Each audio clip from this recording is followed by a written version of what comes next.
Good morning, guys, from the Sarajevo International Airport. I have to be back here in about 2.5 hours for my flight. It is time to leave this country once again.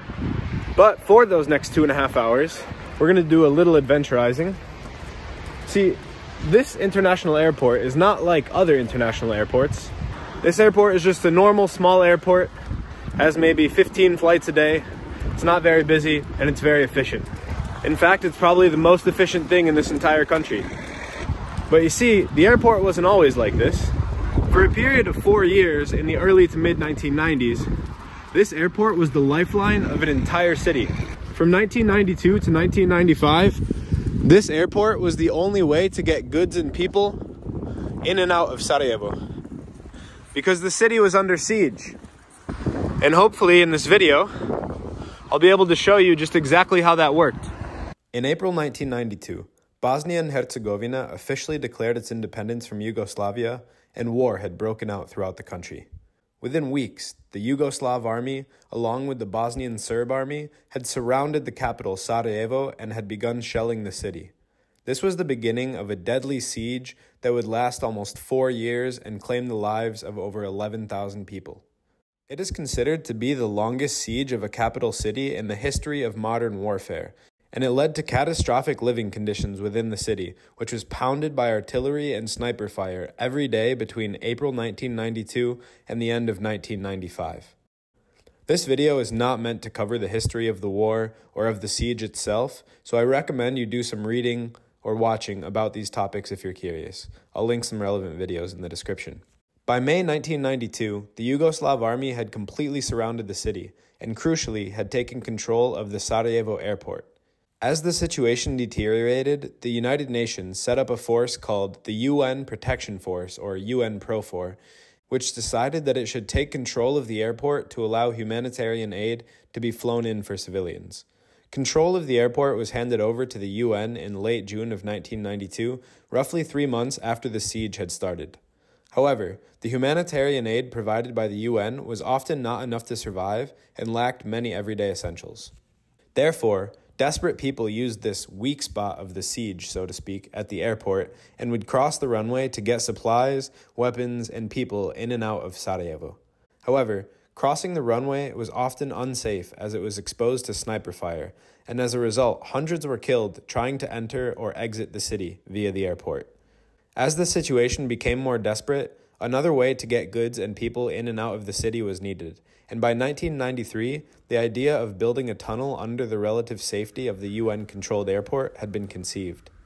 This is the story of that tunnel. Another thing that we're going to do today, as many of you have noted in my comments, most of my exploration of Bosnia and Herzegovina has been in the Federation of Bosnia and Herzegovina, and I haven't gone much into the Republika Srpska, which is the majority Serb entity in Bosnia and Herzegovina. And today we'll be checking off that box. You see, the airport is right on the border between the Federation of Bosnia and Herzegovina and the Republika Srpska. So this neighborhood right here is a part of Sarajevo. Sarajevo proper in the Federation of Bosnia and Herzegovina. But if you cross just beyond this neighborhood, you enter the Republika Srpska. And you enter the town of Lukavica. And Lukavica makes up part of what is called East Sarajevo. And East Sarajevo is the majority Serb part of Sarajevo. Ironically, East Sarajevo is to the south of West Sarajevo, which I've never understood. I'll show you on the map if you don't believe me. So join me as we walk through the outskirts of Sarajevo and into East Sarajevo, and we see how things are different from this part of Sarajevo. It is a rainy, windy, cold, wet Sunday, but we are not going to let that stop us.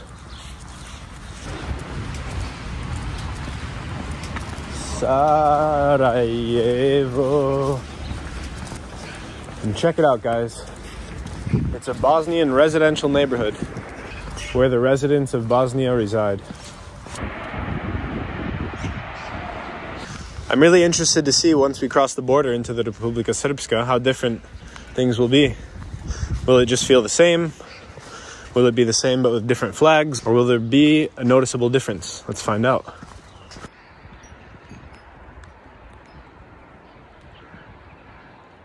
Dobro jutro. Pa ovo mi je prvi put u ovaj dio Sarajevo. Ima li nešto dobro za vidjeti tu? Nema. Okay. Hvala.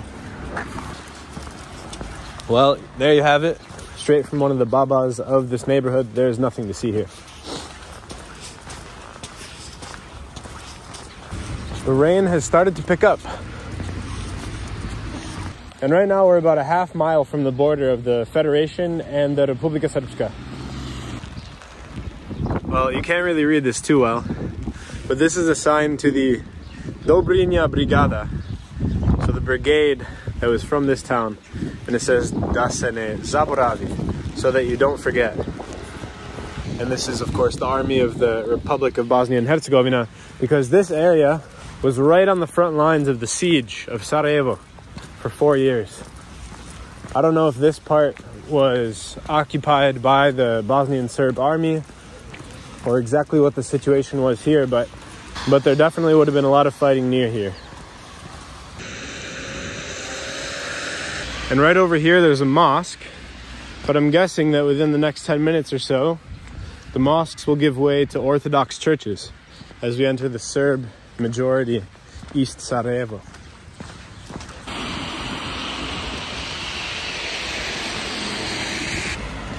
I mean, this could be a street on the outskirts of any European capital. And just to think that 30 years ago, this was the front lines of a bloody war. And already in the distance, you can see an Orthodox church. So there you go. We are not far at all from the Republika Srpska.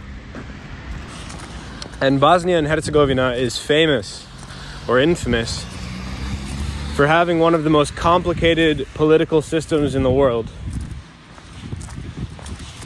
You have two entities, the Federation of Bosnia and Herzegovina, and then you have the Republika Srpska, and then you have a third small entity called Brčko, but that's a different subject. And the two entities, the Federation and the Republic of Srpska, except for the three things, which are, I believe, the army, the central bank, and I think the constitution. Besides that, everything is separate.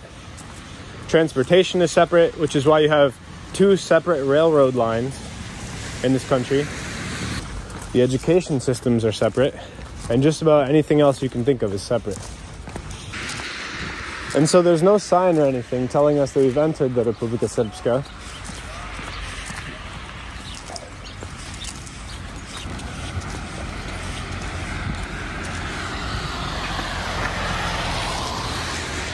But here you can see the Serbian flag and then the Republika Srpska flag, which is, I think, the same as the Serbian flag, just without the emblem on it. So there you go. We've entered the Republika Srpska. And we are now in East Sarajevo, so welcome, guys.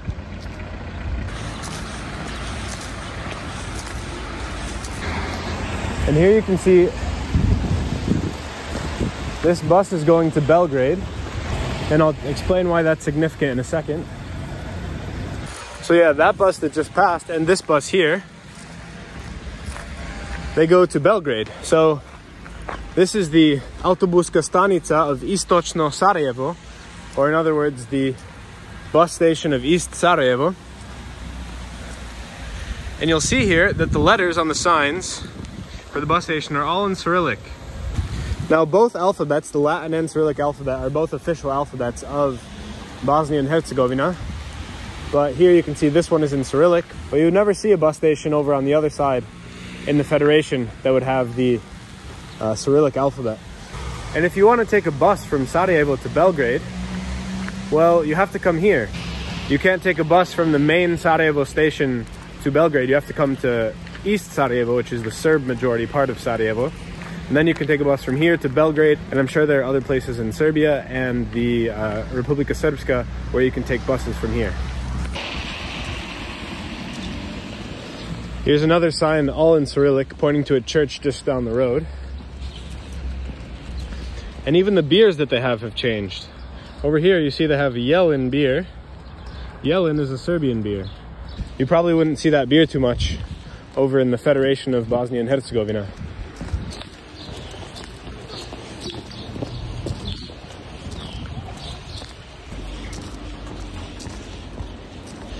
And up there is the Orthodox Church, which I'll quickly go and show. I do think that Mass is currently ending because it is Sunday morning. We'll go check it out nonetheless. It's a pretty building. And this seems to be the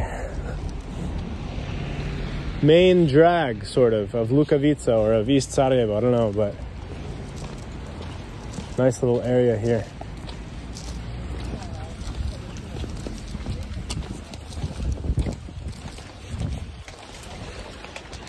Here you have the Orthodox Church. It looks like Mass is going on or just getting out or something. So I won't go too close, but it's a beautiful building.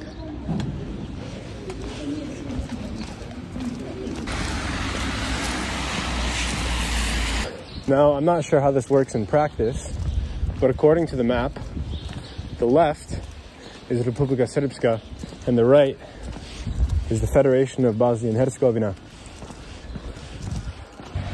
But if you look here, it says Nikoge Teshanovicha, and that is in Cyrillic writing.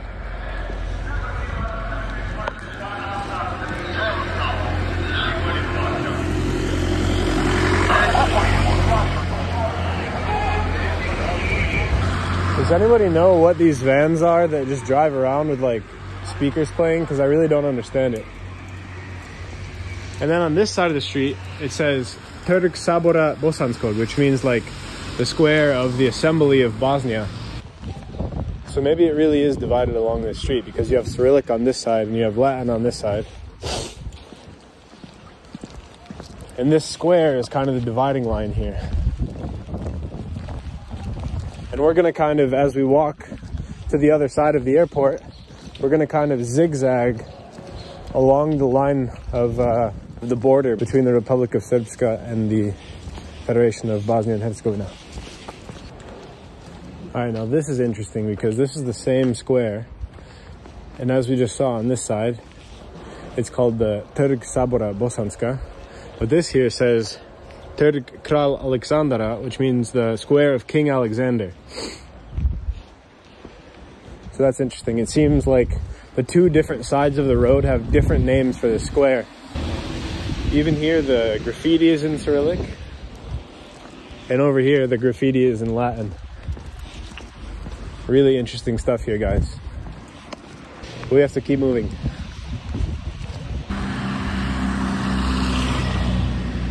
So now we walk along this road, and apparently at some point along this small road, we'll cross back in to the Federation of Bosnia and Herzegovina.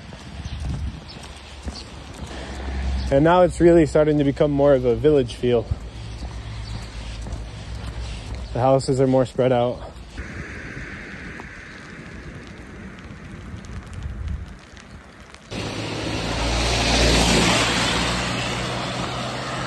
This is some proper adventurizing, guys. On the outskirts of a city, basically in a village now. Everything I own is on my back. It's raining, it's windy, but I love it. And here's the airport once again. So we were at the airport, we went into East Sarajevo, and now we've come back and we've kind of towed the line between East Sarajevo and Sarajevo. But what an interesting place East Sarajevo was.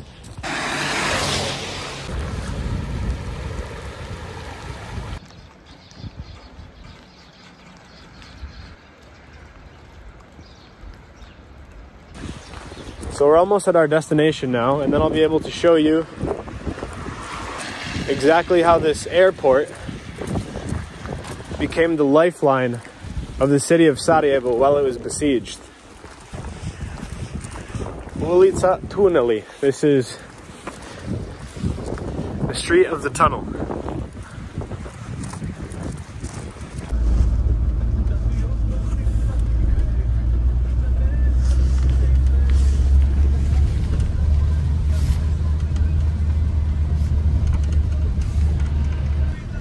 Jeste li odavde?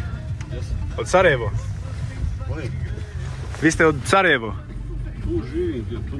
Aha. Jeste li živjeli tu isto kad bilo je rat, jel? Ne, nije, to je vojska samo bila. Aha. To je vojska bila, ja sam bio u gradu. U grad, Sarajevo? Ja, u centru, gore, wow. u gradu. Kako je bilo? Kako? Neopisivo.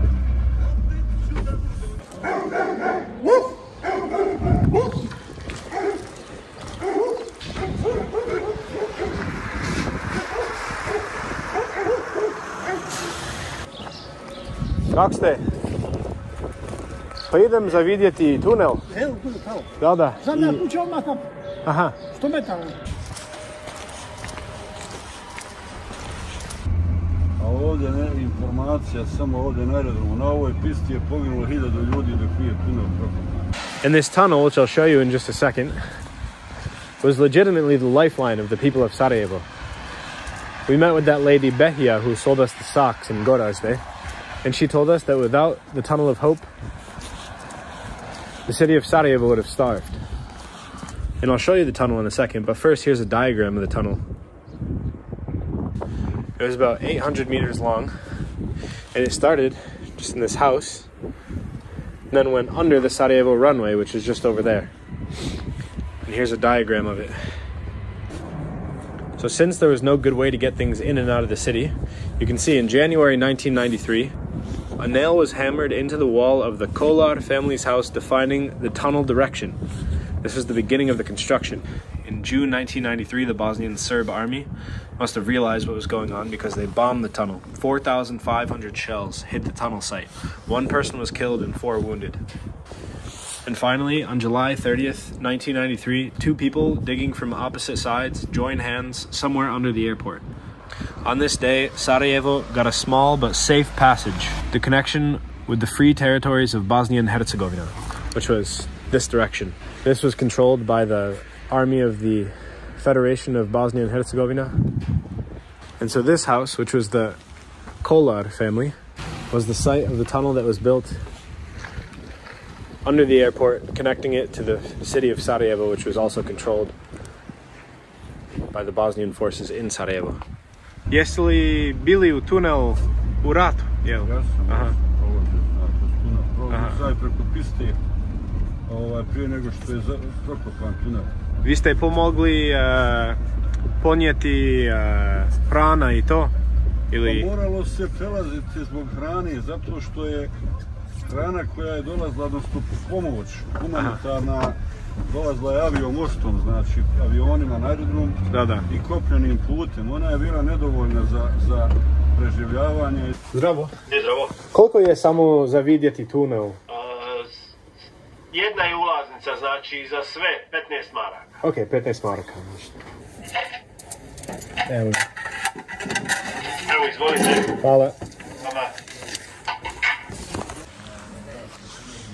And so now this tunnel has been turned into a museum.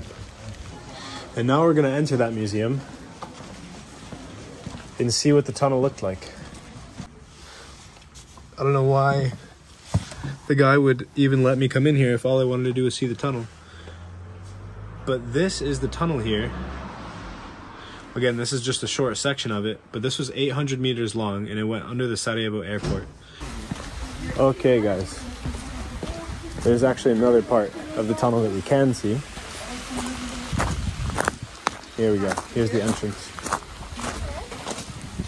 Se dobivalo otprilike nekih decu ulja po jednom članu za mjesec dana, neki pola kile brašna po članu ili kila brašna po članu za mjesec dana i tako to mislim. I to nije mnogo. To je bilo vrlo malo. Dobivale se neke konzerve. I zato vi ste pravili tunel? Pa onda, tunel se je pravio iz više razloga, nije samo zbog toga. To je jedan od razloga, ali je glavni razlog bio opstanak grada. Zato što je trebalo je materijalno-tehnička sredstva, to je municija i to sve što je trebalo za odbranu. Da.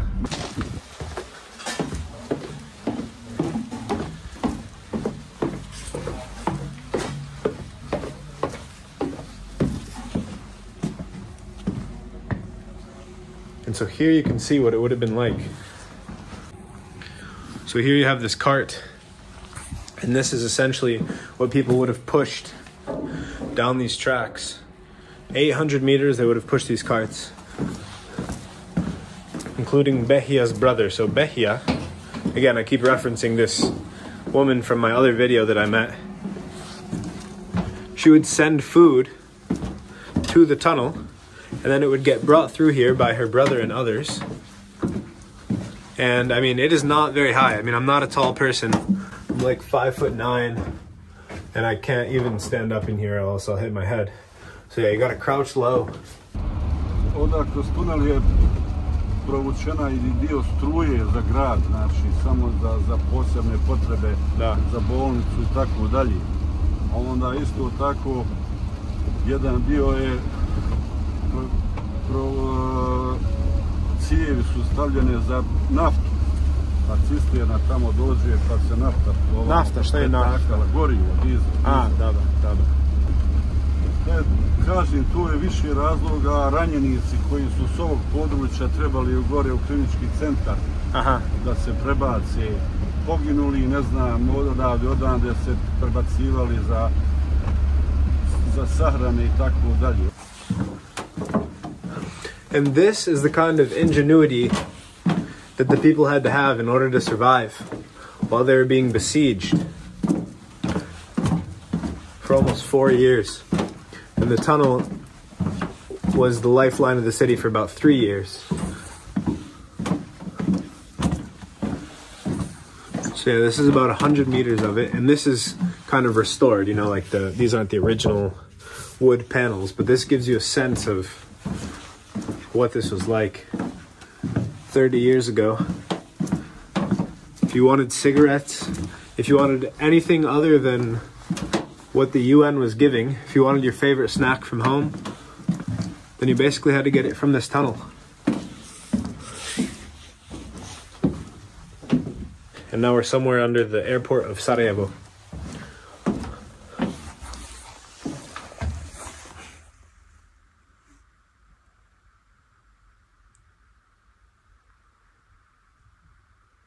Ovdje vam je bio izlaz iz tunela, evo na ovom dijelu. A ovo je bilo izlaz, drugi strana. Ulaz s ove strane, evo to je ovdje bilo. Wow, okej. I ovdje je išao jedan kanal tamo prema zgradama. Da. I tu je u zgradama je onda bio glavni ulaz. Aha. I tu vas propusti policija, vojna policija vas propusti, zavisi iz kojeg razloga vi prolazite i to je to.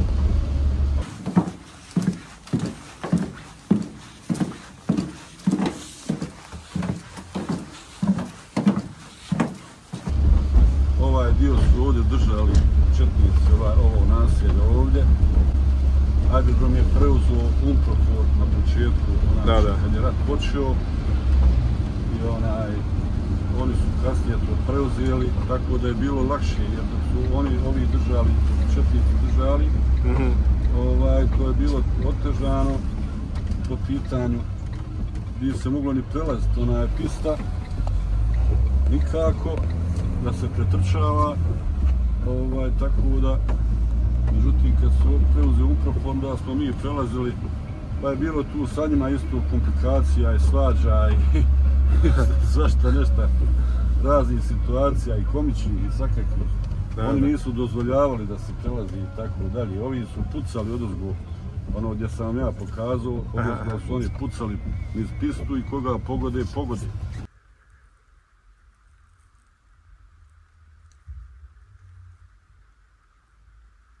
Dešavalo se, znači za godinu dana je poginulo oko 1000 ljudi, što je ispadalo negdje 3 čovjeka po jednom danu, odnosno po noći se to prelazilo. Dešavalo se, recimo, kad je primirje ne pogine niko, ali kad je drugi dan se desi da pogine 5, 6, 7 ili 8 ljudi, tako da je tako bilo. And so without this tunnel, who knows how many more people would have died, or if the city would have even been able to survive the siege.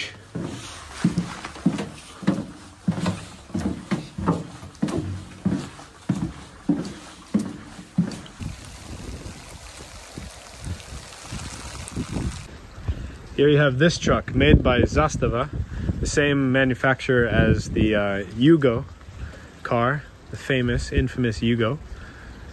And this truck was used to bring a lot of the supplies needed to make the tunnel, and then also a lot of supplies that was brought through the tunnel. So shout out to Zastava and Yugo. Kako se zovete vi? Menover. Enover. Yes. Benjamin. Drago mi je. Kako tvori? Da, evo ga. Hvala. Prijatno. Come back. Yes, come back. Vidimo se. Ako Bog da. Bye bye. Hey guys, just to give you some quick updates on the channel, this video you just watched was the last one of several that I made while essentially living in Sarajevo for a few months earlier this year. But don't worry, because I'll be back in Bosnia this summer and I have some big plans for that trip. In the meantime, I have a trip planned to another former Yugoslav country very soon, where we'll be hunting for relics of Yugoslavia. If you want to support these two upcoming adventures, as well as all of my future adventures, which will only get better and bigger, you can do that over on my Patreon. The link is in the description. Every month I'll add a bonus video or two over there as well. In this case, it'll be the full taxi driver interview, and that'll be up later this week. As always, thanks for watching, and have a good one. Proszę Państwa, niedługo zajmiemy naszą wysokość przelotową i będziemy mogli rozpocząć serwis. Podczas dzisiejszego rejsu zaproponujemy Państwu bezpłatnie